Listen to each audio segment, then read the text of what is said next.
despite the presence of international troops in Afghanistan for almost a decade, the country remains a dangerous place to live and work. Jason Thomas has spent the past 8 months employed as an aid worker in Afghanistan. He's just returned back and joins us now in the studio.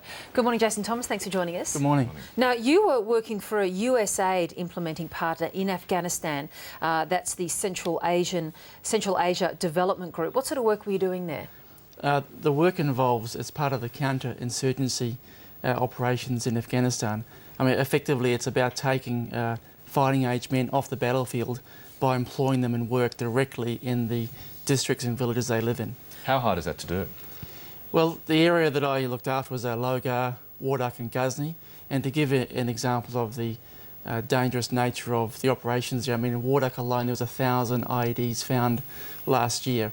In Ghazni, which predominantly is controlled by the Taliban, despite what the battle space operator might tell you there, you have to engage with the Taliban at a local level to get their permission to even do projects.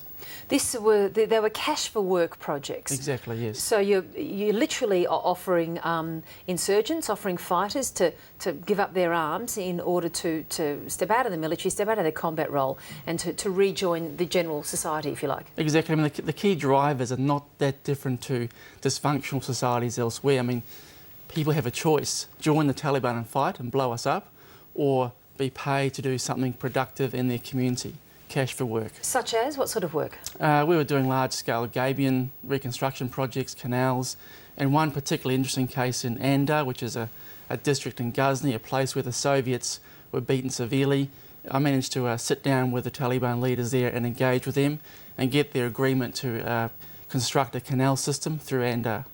These reconstruction projects, are they proving effective, or are they being sabotaged by perhaps other elements of the Taliban? Well, a big question I always had was, how sustainable is it? Because once you finish the project, the people then don't have a salary. So what do they go back to?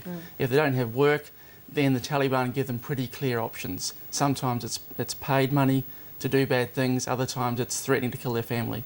So have you seen evidence of those people you paid to do this work then just drifting back to the Taliban? Absolutely. I mean, we had a couple of labourers who the project finished. Within 2 weeks, they laid an IED and these two young guys blew themselves up.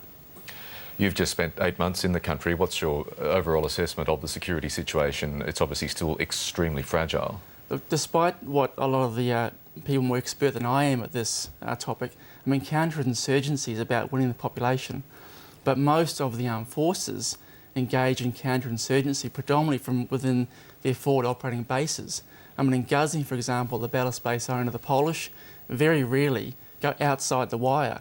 And when they do, they're in Rosamax armoured vehicles, bulletproof vests, glasses. Very hard to engage with local women, children and elders when you look like something out of Terminator 2. It's very difficult to sit down and engage effectively with local people when you dress like that. But we hear from and under the leadership of counterinsurgency specialists such as David Kilcullen, that they're actually, the American troops and those people that he's leading are taking a very different approach, that it actually is about getting out of the vehicles, walking around on the ground, spending time in the villages, speaking to people directly. Are you not seeing much evidence of that? I think the US side is significantly different. Their rules of engagement are different. They're much more proactive in terms of getting out of the vehicles and doing foot patrols. But most of the other battle space owners are not the Americans. They have different rules of engagement. So the Europeans are actually taking a very different approach and you're seeing different results? Look, the most insecure place near the forward operating base in Ghazni is not 20 k's away, it's not 10, it's 2 kilometres away. So we had 12 rockets hit the forward operating base in Ghazni before the Polish even sent a helicopter up to try and see where the rockets came from. That's a very difficult way to engage the enemy. And then when you go out there and try to engage the population behind Rosamax and through very controlled shuras or village meetings, very hard to win the support of the population. So you're not too optimistic that the so-called battle for hearts and minds is not being won in at least the areas where the Europeans control the battle space? Well, there's a great saying in Afghanistan, you've got the watches, we've got the time. And I think part of our challenge in the Western mindset within the media and political time frame, we push ourselves with a very tight time frame. These guys have, time is not a problem for them. So they can wait this out for as long as we're prepared to tolerate losing unfortunate lives like yesterday. Look, it's not for me to interpret your time over there, but if I was to sit here and do that today, listening to what you're saying, it's almost as if all those 8 months were, if not a complete waste, could just be swept away in a couple of weeks, that the negotiations you had with the Taliban now mean nothing, that people drift back and join up to fight again, that nothing is actually locked down solidly, and that significant cultural change has been achieved. Well, part of the problem with obtaining cultural change is most of it's being done from a central mindset. I mean, the key thing about Afghanistan has always been the case. It's run from the tribal, subcultural basis, Yes. the village level. And not a lot of effort was put in the early stages of understanding that part of Afghanistan. It's the tribes and the villages and the valleys that control what goes on in Afghanistan, not Kabul. Well, do you think your time where there was a waste of time? Not at all, because out of the 8,500 people that ended up working in my area of operation, a significant number of them had a distinct choice, and their choice changed from picking up a weapon or laying an IED to working and doing something productive in their community. Most average people in the villages are just normal people like you and I who want to go about their work, live their life. They're not involved in insurgency operations. So those are the people we're trying to target, the ones on the fringes that the Taliban can influence and drive them towards doing violent things. Those are the people that we employed, and hopefully turn them around. You must have had more than a few nervous moments sitting down with Taliban commanders, knowing that the Taliban in at least other parts of the country are blowing up Australians and other coalition troops. Well, it takes a long time to get their trust. Again, the time for them is not a problem, but the conversation that started out with me with the local Taliban commander in Ghazni was that it's okay, we're not going to kill you.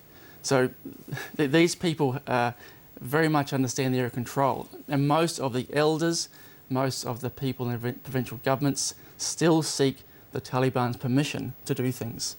What influence, if any, did you see of the role of Pakistan in your time in Afghanistan? I don't know whether I saw any direct influence, but certainly from what you hear the locals. I guess there's three elements of insurgency or violence. There's a local Taliban, there's the criminals, which I think predominantly cause most of the violence and the shooting and killing and kidnapping, and the foreign elements. And once the foreign elements started to come back in summer, now's the fighting season, that's when the foreign guys come back from Pakistan, and that is when you're now seeing the increase in violence and activity. It's still very much a base for a lot of insurgent attacks. Just overnight we've got news of a NATO-led convoy carrying munitions, carrying supplies to NATO troops in Afghanistan being blown up, at least 30 trucks, at least 2 people killed. For as long as that base is there in Pakistan, isn't the effort in Afghanistan pretty much useless?